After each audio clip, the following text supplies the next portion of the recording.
I am gonna be so honest, I actually hate the Royal versus Rebel slogan that was used to market Ever After High during its earlier seasons, and this may be surprising to many of you because, hi, if you guys don't know me, my name is Ainsley from Fairy Tale Vibes, and I am a huge Ever After High fan, so it may be surprising to many of you that I actually really dislike Ever After High's original slogan, so let's talk about it. I do want to clarify though that when I say I do not like the Royals versus Rebels slogan, I am not talking about the Royals versus Rebels plot from the earlier books or from the earlier episodes of the show, because I actually really like the plot of the earlier show and I really would not change anything about it. I think it is perfect, and the reason I actually dislike the slogan is because I think the slogan is an oversimplification of the plot, and I think the plot is actually pretty deep and there's a lot of nuances to who exactly the Royals and Rebels are, and when you put it into this fun little slogan, it makes people really misunderstand the plot of Ever After High,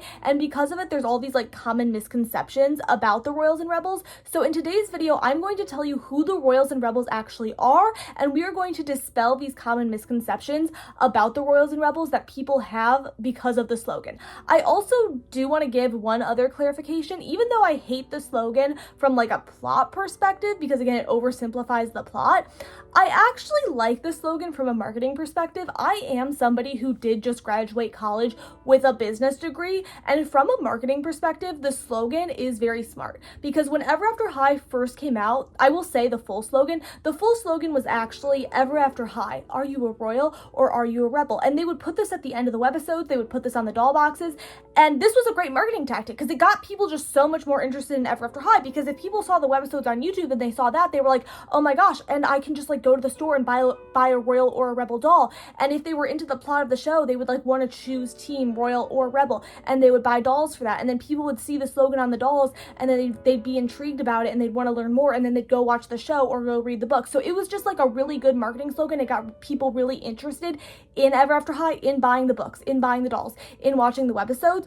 But at the end of the day, I do think it kind of harmed the plot of Ever After High because of all the misconceptions.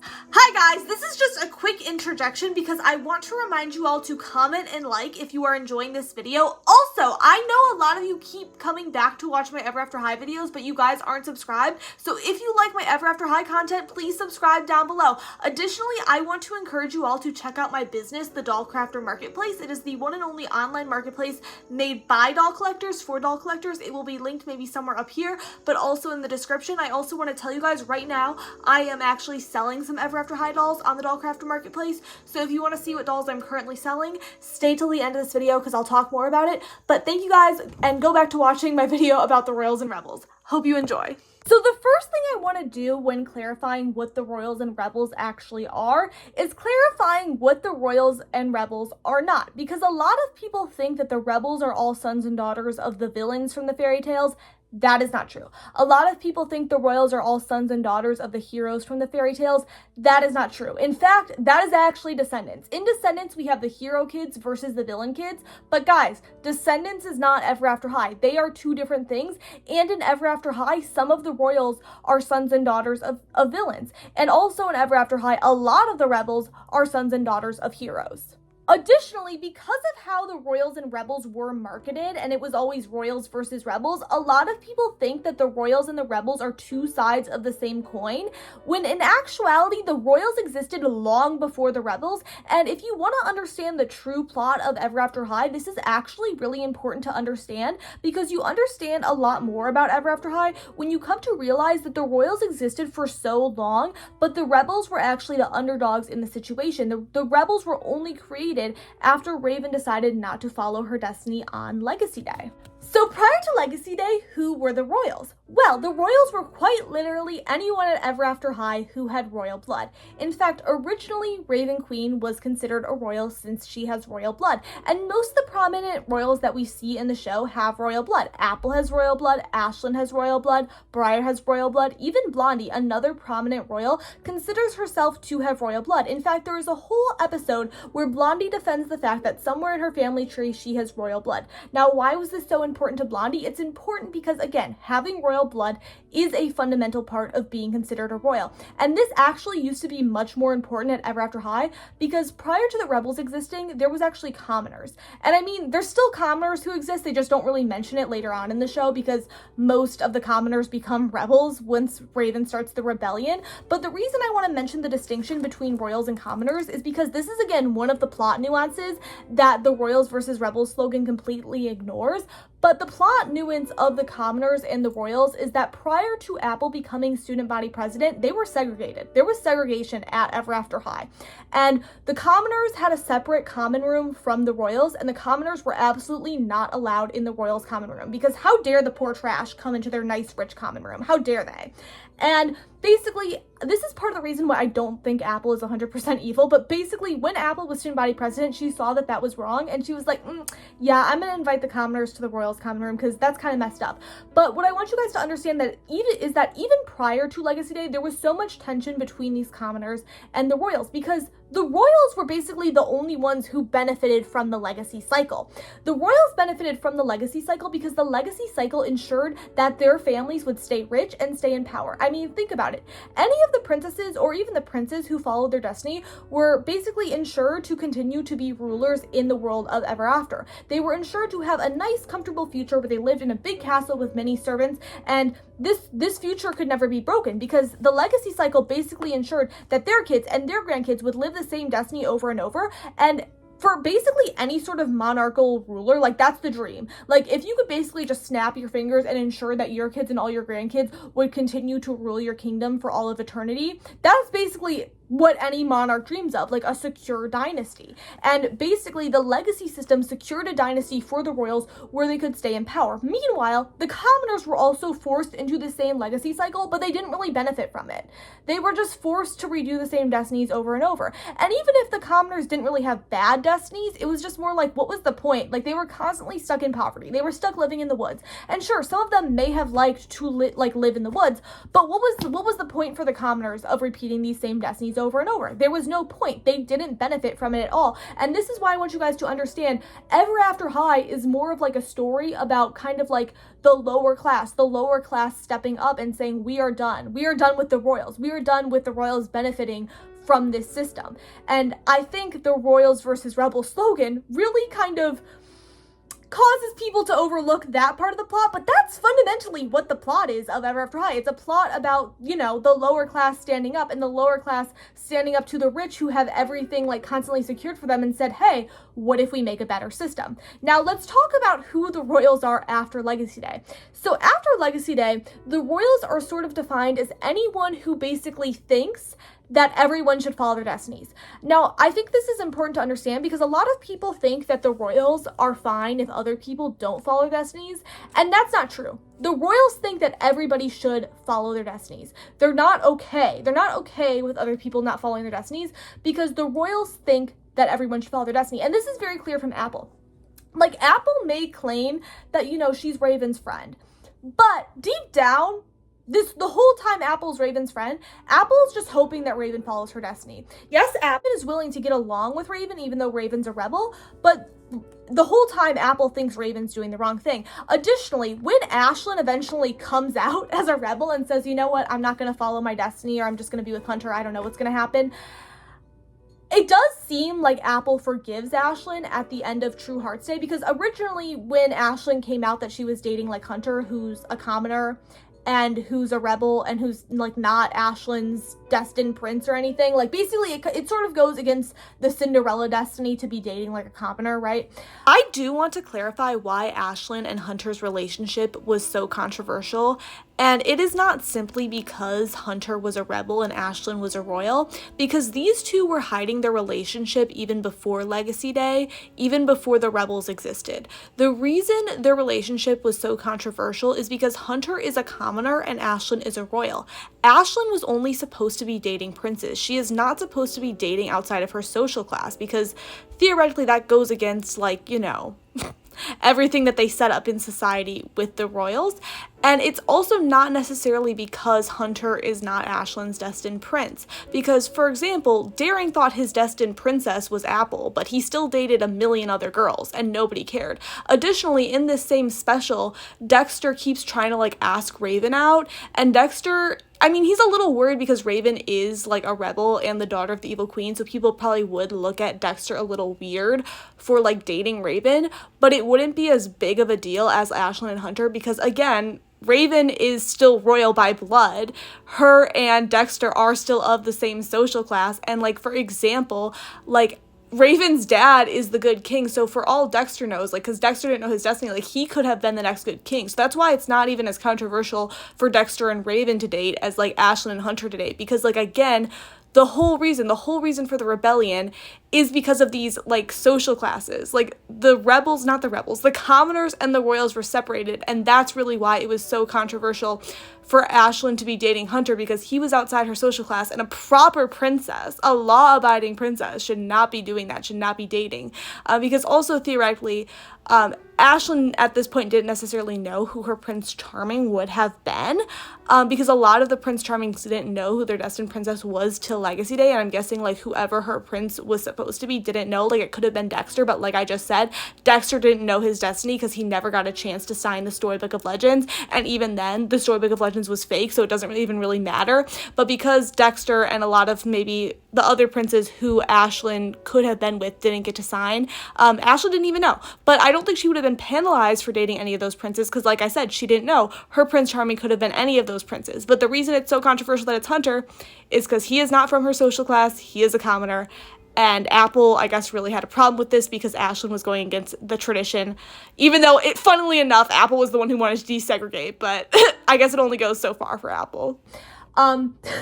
Like, when Apple originally finds this out, Apple's like, oh my gosh, Ashlyn, how dare you, like, you're going against your destiny, yada yada, and then Ashlyn, like, is so mad, or Ashlyn just gets really sad, and Ashlyn breaks up with Hunter, but then eventually Ashlyn says, you know what, I'm not gonna let Apple tell me what to do when Ashlyn gets back with Hunter, and then at the end of True Hearts Day, there's this moment where, like, Apple, like, gives this, like, heart flower thing to Ashlyn, and she's like, you know what, I might not understand you, but it's okay, we can be friends. And I think a lot of people think that maybe in this scene, Apple was sort of giving Ashlyn her blessing for Ashlyn not to follow her destiny. That's not true. Apple still 100% believes that Ashlyn should follow her destiny and that Ashlyn should not date Hunter. Apple's more just saying, you know what, I'm not going to be mad at you, like, we can still be friends. And the way that Apple acts in this scene with Ashlyn is much more equivalent to, like, somebody, like, let's say somebody has a homophobic parent, and then that homophobic parent, like, finds out that their kid's gay, and then they're like, oh my gosh, I, like, hate you. And then eventually the homophobic parent's like, you know what, I don't understand your lifestyle, but, you know, you can still come to family dinner. It's like that. Like, the homophobic parent is not becoming unhomophobic. They're still homophobic. They still don't approve of their kid's relationship.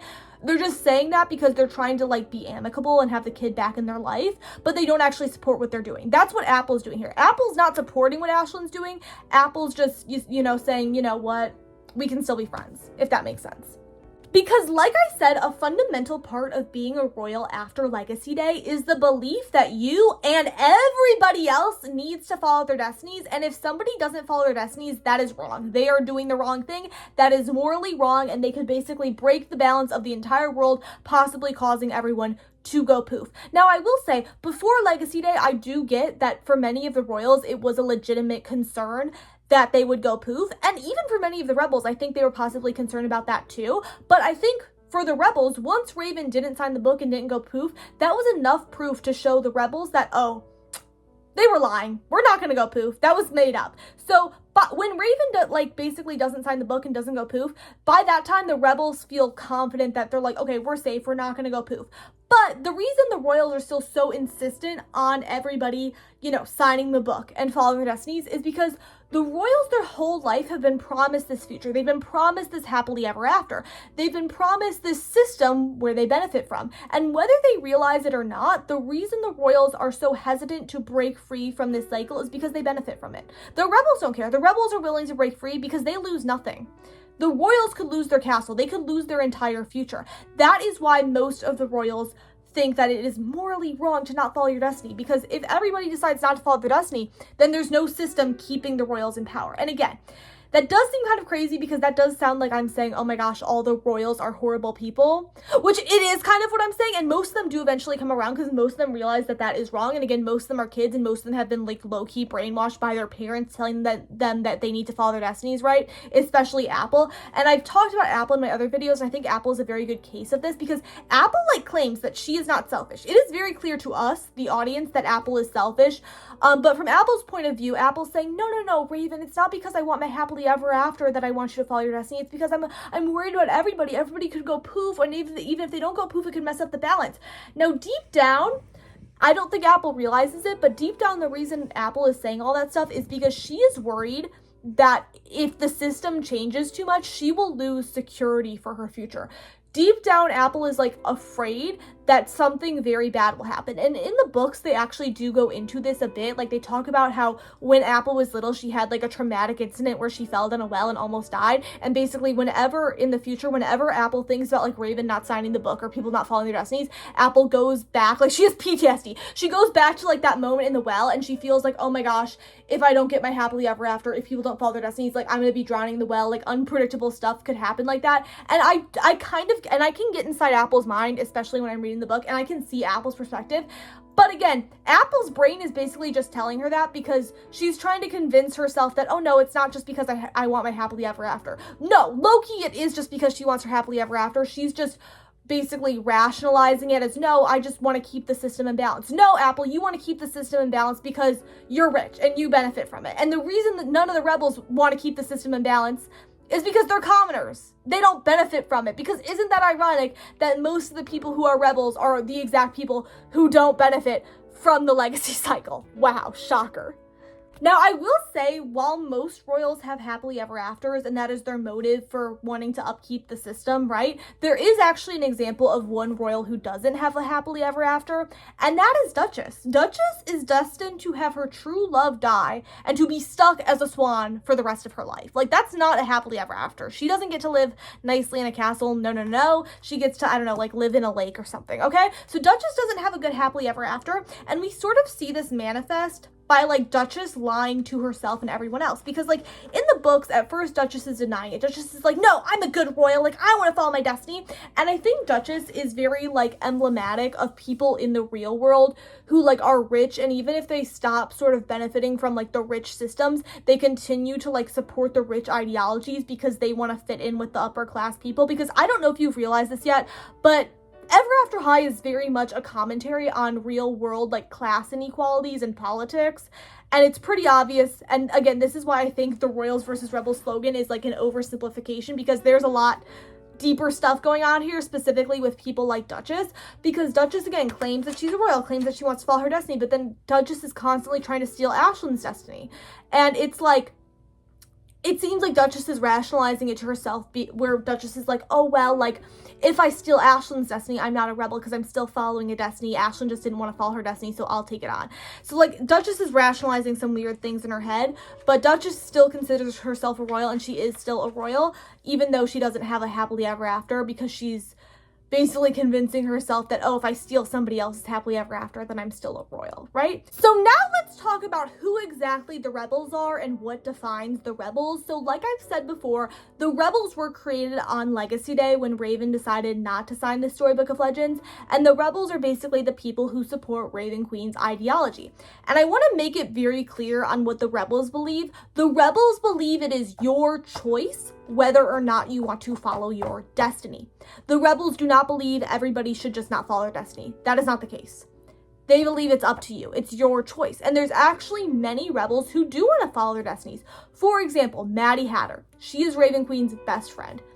She is quite literally mad as a hatter. She has no problem following her dad's destiny of the Mad Hatter. So that is not why Maddie's a rebel. It's not because she doesn't want to be the next Mad Hatter. No, she's chill with that. She's crazy. She's living her best life. She's fine. I see all these TikToks all the time of people trying to make it seem like, oh my gosh, Maddie Hatter has the worst destiny. She has a tragic fate. No, like, if you watch the show, Maddie and her dad, they just like low-key exist on a different level of reality. They are doing great. They're absolutely fine. They're always having a great time. They're always like doing their best. Like, no, Maddie is fine. Maddie has no problem following her destiny, but she supports Raven because she supports people not having to follow their destinies if they don't want to, right? So that is basically who the rebels are. And most of the commoners, surprise, surprise, end up becoming rebels, because most of the commoners are like, okay, well, we're not going to go poof because Raven didn't sign, and we saw that Raven didn't go poof, which is what Headmaster Grimm was threatening them. Because originally, remember, Headmaster Grimm was like, oh, if you don't sign the Storybook of Legends, if you don't follow your destiny, you're going to go poof.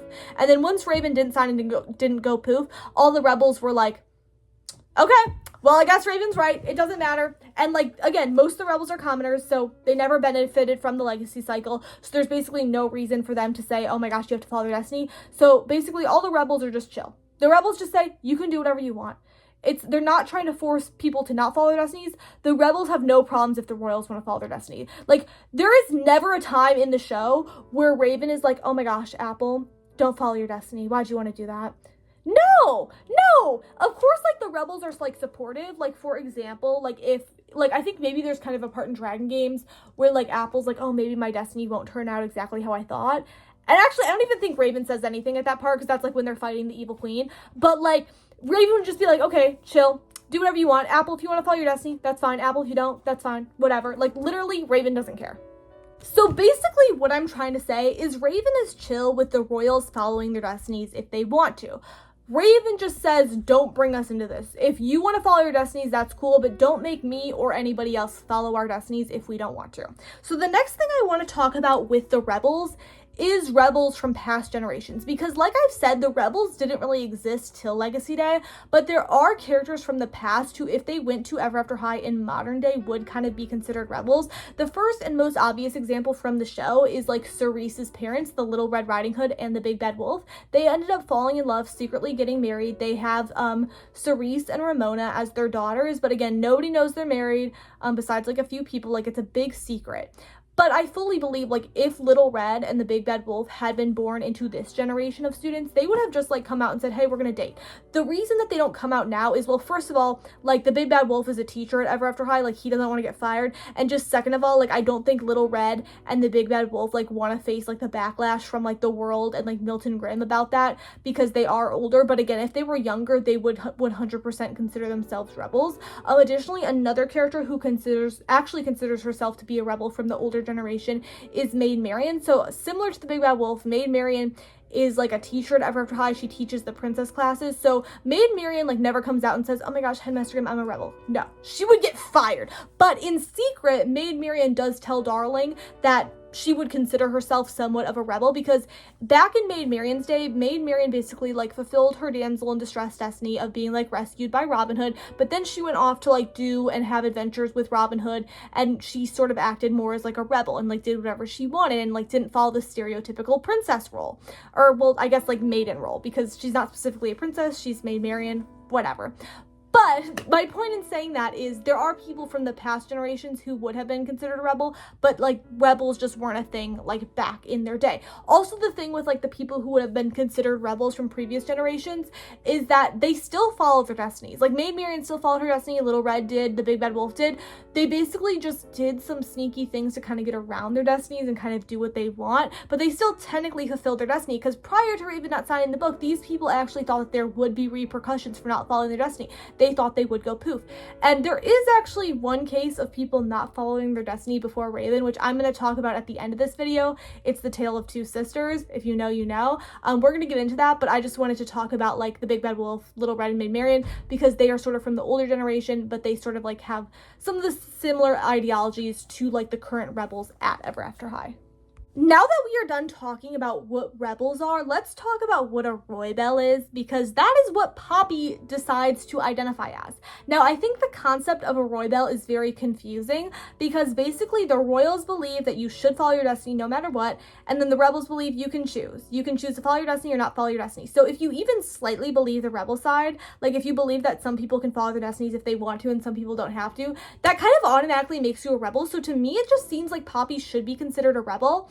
However, I think it's important to understand that by this time, because Poppy decides to transfer to Ever After High halfway through the semester, and by the time that Legacy Day has passed, the terms royal and rebel have kind of been politicized, and they have basically become like political parties within Ever After High. And I think it's more so that Poppy doesn't know which political party to identify with. Because when Poppy transfers to Ever After High, she visits with some of the royals, she asks for their opinion. She visits with some of the rebels, she asks for their opinion, and then she's like, oh, I can't decide, so I'm just gonna be a Roybell. And again, to me, I feel like if you agree with the rebel side, then you basically are a rebel, because the rebels, again, believe you can do whatever you want to do. But like, if you believe the royal side, like, how can you even agree with the rebel side? Because the royal side says like everybody should follow their destinies no matter what, so it's kind of confusing. But I low-key think she's just kind of stuck in between two political parties, and she doesn't know what to agree with, because I feel like even though Poppy may agree more with the rebel side, like, she doesn't want to go against her twin sister. Her twin sisters are royal, and also like all her sister's friends are royals, and like theoretically Poppy was born a royal too, right? And I feel like to Poppy it's just very confusing.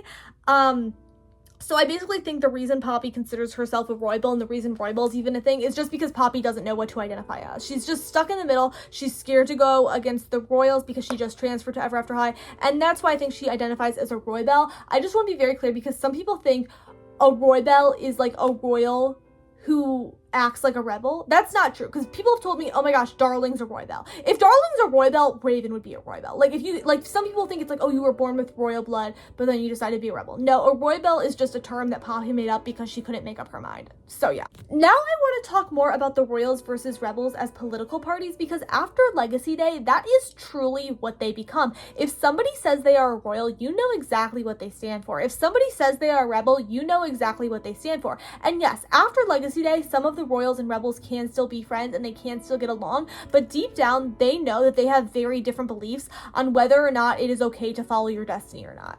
And again, this is another reason why the royals versus rebels slogan bothers me, because it makes it seem like being a royal or a rebel is just a fun little character trait, like it's just something cute about your character. So then I'll see a lot of people like making OCs, and then whenever they make their OCs, they'll be like, my OC's a royal, my OC's a rebel, like it's some cute little quirky character trait. Guys, it's not a cute quirky character trait, it's literally a political party. And additionally, one of the political parties is wrong. So let's talk about that. Because I really do think that Ever After High does have some sort of political commentary on the real world. And while a lot of us try to think of like political parties as like, oh, just differing viewpoints, no. A lot of times in the real world, at different points throughout history, there are political parties that are corrupt. There are political parties that are evil. There are political parties that try to hurt a lot of people. And similar to real life political parties, in Ever After High, there is one political party that is clearly wrong, that clearly does not have everyone's best interests in mind, that clearly has some evil intentions, and that is the Royal Political Party. And unfortunately, again, because of how Ever After High was marketed with the cutesy slogan, are you a royal or are you a rebel? A lot of people think that the royals and rebels like have equally valid viewpoints, when that is not the case. Like I said, we clearly know that the royals are wrong, and I'm going to get into that.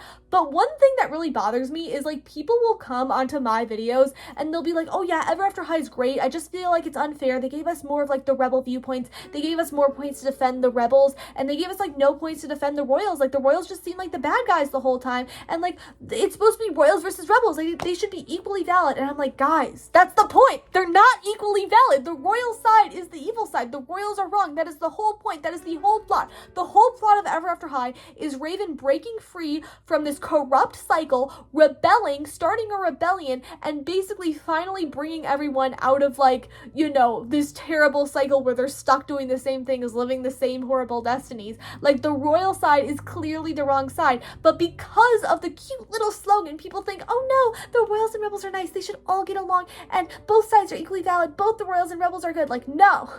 No. That is not the plot. Again, these are two political parties, like I said, the royals and rebels, but the royals are clearly wrong and they are not equally valid. But because of the slogan, people like to think that the royals and rebels are both equally valid sides to an argument. They are not equally valid sides. The royals are wrong, the royals are evil, and I will show you how I know they are wrong and how they are evil. But before anyone gets too mad, I don't think like the royal students themselves are evil. When I say the royal side is evil, I don't mean like Apple is evil, like Daring is evil. When I say the royal side is evil, I mean like Headmaster Grimm is evil. I think a lot of you guys may have realized this by now from my other Ever After High videos, but to me, it is very clear that Headmaster Grimm is the true villain. And Headmaster Grimm is the one who is perpetuating this destiny cycle, and Headmaster Grimm is also the one who basically, I guess, sort of like, you know, started the royal side of the argument because Headmaster Grimm was like the one who told Raven, oh my gosh, you have to follow your destiny. If you don't follow your destiny, bad things are going to happen. If you don't follow your destiny, you're going to go poof. So clearly Headmaster Grimm is like the true villain here, but let's talk about how I know Headmaster Grimm and the royal point of view are completely wrong. The reason that I know the royal point of view is wrong is because Headmaster Grimm entirely made up the fact that you will go poof if you don't sign the Storybook of Legends and follow your destiny. Yeah, he just made that up to gaslight Raven and all of her friends into following their destinies. And as an audience, we know that Headmaster Grimm knew that they wouldn't go poof if they didn't follow their destinies. How do we know this? Because we know on Legacy Day, the book that Headmaster Grimm was going to have them sign was actually a fake. Because in Throne Coming, it's revealed that when Raven's mom, the Evil Queen, was a student at Ever After High, she actually stole the real Storybook of Legends and she hid it underneath the floorboards of her dorm, and Headmaster Grimm had never been able to find it. So since the Evil Queen graduated, Headmaster Grimm had just been using a fake book the entire time, and nobody in any of the Legacy classes, nobody who signed the fake Storybook of Legends instead of the real one went poof. So he was making that up. And yes, the royals do sort of believe him because, again, they benefit from the legacy system. But as soon as Raven doesn't sign the book and doesn't go poof, the rebels are basically like, okay, Headmaster Grimm, you made that up. But again, I know some royal sympathizers may just say, oh, well, maybe Headmaster Grimm was right, but Raven's just going to go poof later. So Raven still has time to decide whether or not she's going to follow her destiny. But no, Headmaster Grimm is entirely wrong. Nothing bad is going to happen to Raven or anybody else if she doesn't follow her destiny. And I know it because the reason I know that the royals are wrong and that Headmaster Grimm's side of everybody needing to follow their destinies is wrong is because Headmaster Grimm continually tries to make evidence to gaslight everyone into following their destinies, but he clearly keeps making up fake evidence. So the first fake piece of evidence that Milton Grimm tries to create to gaslight Raven into following her destiny comes from this book. So in this book, this is the first Ever After High book, the Storybook of Legends, we find out about the tale of two sisters. Now, the tale of two sisters is a very old, extinct fairy tale that doesn't exist in Ever After High anymore, and the reason it doesn't exist is because the last person who was supposed to follow the tale of two sisters, Bella's sister, decided that she didn't want to follow the destiny and she ran away, along with her other sister, Bretta's sister, who was also part of the destiny, but it was specifically Bella's sister who didn't want to follow the destiny because her destiny involved like pushing her sister down a well and she didn't want to do that. But Raven finds Bella's sister's old diary and Raven wants to try to track down what happened to Bella's sister. Like, did she live? Did she go poof? Like, what happened after she decided not to follow her destiny? Because this whole time Milton Grimm is saying, oh my gosh, if you don't sign your destiny, everybody's gonna go poof, everything's bad's gonna happen. And Raven's like, well, actually, I found Bella's sister's diary and like, I don't think she went poof. I think she just ran away and like found a better life somewhere and stopped her like legacy cycle. So anyway, in this book, basically to help appease Raven, Apple agrees to go on like a secret quest with Raven to try to track down Bella's sister and figure out what happened to Bella's sister after she decided not to follow her destiny. Well, when they supposedly get to the place where Bella's sister is, they basically end up finding a skeleton in a cave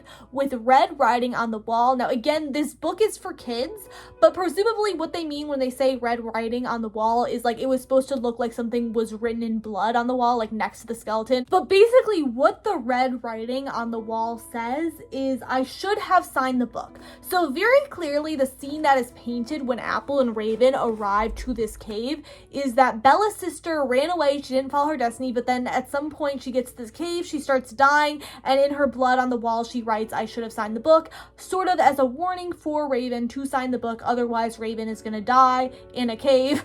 Not necessarily in a cave, but she's gonna die just like Bella's sister, right? But what you guys need to understand is that the plot twist at the end of this book is that Headmaster Grimm actually set that whole thing up. Headmaster Grimm actually had Helga and Gus, who are the son and the daughter of Hansel and Gretel. Like, he had them go to this cave, put the skeleton there, put the writing on the wall. It was set up by Headmaster Grimm. Like, that is not even a question. They literally tell us this for a fact at the end of the book. Headmaster Grimm did that whole thing to trick Raven into following her destiny, but later on in this book, Raven actually finds like the rest of Bella's sisters, like her notes about what actually happened, and basically Raven does actually end up eventually finding out that actually what happened is Bella's sister, along with Bretta's sister, just actually end up running away. They never died because they didn't follow their destinies. I mean, they probably did eventually die of old age, but like, That whole thing was made up by Headmaster Grimm, and this is why I've, like, known that Headmaster Grimm was a villain since day one, because this is, like, the first piece of Ever After High media, like, I ever read. Like, I read this before I watched the show or anything. So, like, Headmaster Grimm was making it up. Like, the royal side, like, the royal and rebel side are not equal. The royal side, the royal political belief is very clearly wrong, and Headmaster Grimm is just manipulating all the royals, because, like, if the royal point of view is right, why would Headmaster Grimm have to put a fake skeleton in a cave? Again, this is why it bothers me when people are like, oh my gosh, there's not equal evidence for royals and rebels. Yeah, because the whole royal thing about they will go poof if they don't follow their destinies, they will die if they don't follow their destinies, something bad will happen if they don't follow their destinies. It's just made up because Headmaster Grimm wants to, like, maintain this system of power. Like, why would he be planting a fake body in a cave if, if he was right? Like, he would be able to produce better evidence than that, you know? But let's talk about another reason that I know, like, Headmaster Grimm was wrong, because again, he was just making up fake evidence. There is, like, this webisode where Headmaster Grimm wants to prove that, like, school traditions, school legends are always right, and he basically makes Blondie, like, test out all these, like, school legends, and then basically Headmaster Grimm rigs each school legend for the outcome that he wants, but, like, those weren't the actual outcomes. Like, Headmaster Grimm, like, you can go rewatch this episode. I forget the title. I'll put, like, the title up here. But Headmaster Grimm basically rigs each, like, test Blondie does for one of these school legends, and, like, makes it come out, like, the way Headmaster Grimm thinks it should come out, just to prove that, like, tradition, legacy is always right. But Headmaster Grimm, again, was just making that up, because, like, again, if the royal side was valid, why would Headmaster Grimm be making all this up? Because the royal side is wrong, and that's the point. They're not equal.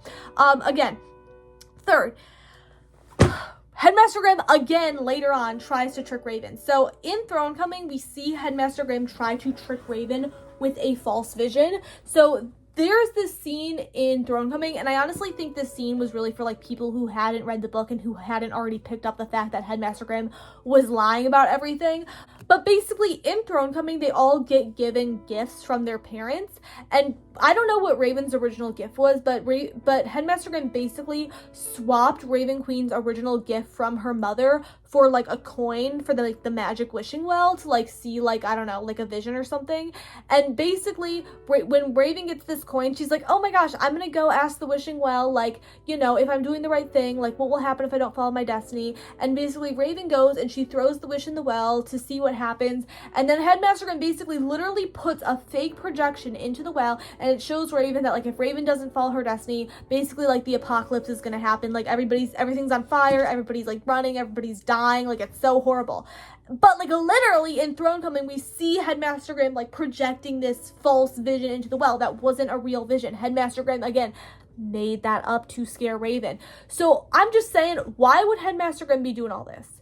He's doing all this because it's fake, because he made it up, because, again, I don't know if you guys have seen my other videos, but part of the reason I think Headmaster Grimm made up the Destiny system is because he's a Brothers Grimm. He wants the Brothers Grimm stories to stay famous in the real world, and Ever After High is, like, the story world, but it's a reflection of what stories people are reading and telling in the real world. So I think Headmaster Grimm thinks if they keep telling the same stories that are the Brothers Grimm stories, then they'll keep retelling those stories in the real world. But if people stop following the destinies of the Brothers Grimm stories, they'll stop telling, like, the Brothers Grimm stories in the real world, and then Headmaster Grimm and the Grimm brothers will, like, lose fame. And I think the reason Headmaster Grimm is doing this entire thing is to, like, continue the Grimm brothers' legacy and continuing for people to read Brothers Grimm stories in the real world. And he's afraid that if Raven breaks free from the legacy cycle, people will stop doing that. But I think the reason the royals all are in on it with Milton Grimm is because I think the royals basically kind of thrive on Milton Grimm upkeeping this legacy system, as I mentioned, because it always secures their future. It always secures that their children will be rich.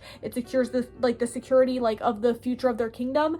And I think we kind of get this from what Apple says about wanting to follow her destiny in the books. Like, Apple kind of, like I said, really wants to follow her destiny because she kind of is scared, like, it will, like, things will be in balance. Like Apple's scared if people stop following their destinies, even if they don't go poof, like, it'll mess up the balance, and, like, unpredictable things will happen. And I think Apple knows that even though evil things happen in Ever After High, like, it's controlled. Like, the heroes always win, the villains always lose, but Apple's really afraid that, like, if there's no destiny system, then the Dylans could win. But surprise, Apple, it doesn't matter because the Evil Queen went off book anyway. Like, the Evil Queen wasn't supposed to poison Wonderland. She did that anyway, and that wasn't in her destiny because, listen, Apple, people are going to do whatever they want no matter what, even if they're trying to follow their destinies. Some people are going to try to go against them, so it doesn't really matter. So people should just be happy and do whatever they want, and Headmaster Grimm is just making up this whole system for his own power. And the Royals are just going along with it because the Royals know that people aren't going to go poof. It keeps them in power, and it's more comfortable for them, so they're more like they just rather lie to themselves that they're doing the right thing and go along with Headmaster Grimm. But what I will say is the good thing about the Royals versus Rebels system is that by the end of Ever After High, most of the Royals end up becoming rebels. Like I said, like Briar and Ashlyn, they eventually saw the light. They eventually come over to like the rebel side. They're like, yeah, people shouldn't have to follow their destiny. They're like, yeah, I don't really want to follow my destiny, so I'm actually a rebel, you know? Even Darling, like at first Darling was kind of secretly a rebel, and I know we don't see this in the show, but we see this more in the books. Like before people found out that she was the White Knight, they just thought she was like your average royal, but no, she was secretly living a double life, and then she finally is able to come out as a rebel, and people are like, oh. So basically, by the end of the show, we realized that the rebel side was the right side. This is also why, towards the end of the show, they just dropped the Royal versus Rebel slogan, and they did the Princesses Are Powerful slogan. I do think that Ever After High, where Princesses Are Powerful, is a much more cringe slogan than Are You Royal or Are You Rebel? But I feel like Ever After High, where Princesses Are Powerful, is a lot better in that it doesn't cause people to like completely misunderstand the plot. But again, like I said, I think the reason by the time that Dragon Games came around, they really had to drop the Royal versus Rebel slogan, basically because it wasn't relevant anymore. By the time Dragon Games comes around, basically everybody but Apple and like Daring had realized that Raven was right. They're like, okay, Raven's chill, she's not going to be the evil queen, we're fine with that, and everybody was basically chill, because again, the rebel side was the right side. The story of Ever After High was Raven basically trying to prove that they didn't have to follow their destinies, they didn't have to follow the same cycle, and once she was finally able to prove that, eventually in Way to Wonderland, they literally break apart the Storybook of Legends. Like, did you forget this scene in Wonderland? Like, people are talking about, oh my gosh, the royals and rebels are equally valid. Like, no, they're not. Like, they literally destroyed the Storybook of Legends. They destroyed it because the Storybook of Legends was wrong. They shouldn't have to do the same things over and over. So basically, the rebel point of view is right. And that's what we learned. Like, literally in Dragon Games, there is literally a scene, like I said, I forget if I said this before, but there is a scene in Dragon Games where Apple, like, finally admits, like, hey, you know, I really want my destiny to happen, but you know what? I can't force Raven to do what I want, so maybe it's just gonna have to happen in a different way. And Raven basically, or sorry, Apple basically says that, like, as she's fighting the Evil Queen, because the Evil Queen was like, oh my gosh, if you put me away, if you lock me up, then Raven's never gonna be evil, Raven's not gonna follow her destiny, and Apple's like, you know what, I don't care. And I feel like that was basically an admission of Apple being like, you know what, I'm fine, like, I'll be a rebel, like, I'm fine. And I know Apple never literally said I'll be a rebel, because also I don't think she could swallow her pride like that, but that's basically what she was saying in Dragon Games. Like, Apple's like, you know what, I finally see Raven's point of view, because Raven was right all along, because Headmaster Grimm was wrong, Headmaster Grimm was manipulating all the royals. And again, the royals, it was sort of a political party, and it was a wrong political party. They were wrong. They were just trying to control everyone to follow the same destinies over and over to upkeep this corrupt system. The rebels were right, and that's like the whole lesson. Like, you need to think about it. There's so many other stories like this. Like, for example, Star Wars. If you think about like the original 3 Star Wars movies, like the whole plot of those Star Wars movies is like the rebels like fighting the Empire and like defeating the Empire, because the Empire is an evil, corrupt system of power. Like, you could think quite literally think about like the royals versus rebels like that. Of course, like, nobody's like dying like that. I don't know, unless they like die in like Dragon Games, like on a dragon. I don't know. But like, it's quite literally like that. Like, there's so many there's other stories than besides just Star Wars that are like that. Like, there's so many stories that are about like the underdog, about the rebels fighting like a corrupt government. Like, that's the story. That's what the story Ever After High is. I just think because of how it's marketed with like the royals versus rebels, and in the marketing they made it seem all cutesy, and like all the royals are these cute girls in princess dresses. Like, of course you're not gonna think like the royals are evil. Like, no. And of course I don't think like Ashlyn, Briar, Apple, Blondie, like, I don't think they're really like evil. Like, Headmaster Grimm, if anything's evil, right? But like, they're not right. Like, they're in the wrong. The rebels were right all along. And they're not equally valid. Like, the rebels were right, and that was the whole point. So I hope you guys understand this video. I also want to encourage you to check out the Dollcrafter Marketplace. It is my business. But anyway, the Dollcrafter Marketplace is the one and only marketplace made by doll collectors for doll collectors, and there are various things that you guys can buy and sell on there, like used dolls, sewing materials, even like reroute materials, and different stuff for like doll customization is available on there. But I just want to quickly feature before I end the video some of the dolls that I'm actually currently selling on the Doll Crafter Marketplace. And there are other dolls on there too being sold by other sellers, but I just want to show you guys these. So first of all, I am selling these two Raven Queen dolls. This is a first chapter Raven Queen. This is a Legacy Day Raven Queen. I have restored both of their hairstyles to their original hairstyle. I've washed their hair and everything. So they are in very good condition, and I definitely check them out if you have been thinking about getting a Raven Queen doll. But then next, we actually have some vintage dolls from the 90s who I also restored their hair. And these are some vintage Disney dolls. So this is an Alice doll actually made by Mattel. And it's kind of interesting because her face mold actually does say it's from 1987, so I think like the face mold is an even older face mold, but it's just this really cute Alice. She does have some bite marks on her hands, so her price is reduced because of that. And then we also have this really beautiful Jasmine doll. Now this Jasmine doll is also a 90s Disney doll, and she is actually a Disney Parks exclusive from the 90s, so she's really beautiful. She has this super gorgeous outfit, these pants, this like shawl, and again, she's also for sale. Oh, she also has a necklace. I also, for these two, I also like washed and like styled their hair and stuff, just like I did with the Ever After High dolls. So definitely go check all of these dolls out. They are for sale, but also make sure to comment, like, and subscribe, and go down below and comment a purple heart if you watch till the end of the video. The purple heart is for Raven Queen. If you really like apple or something, you can comment an apple, but I feel like most people by the end of this video are probably on Team Raven.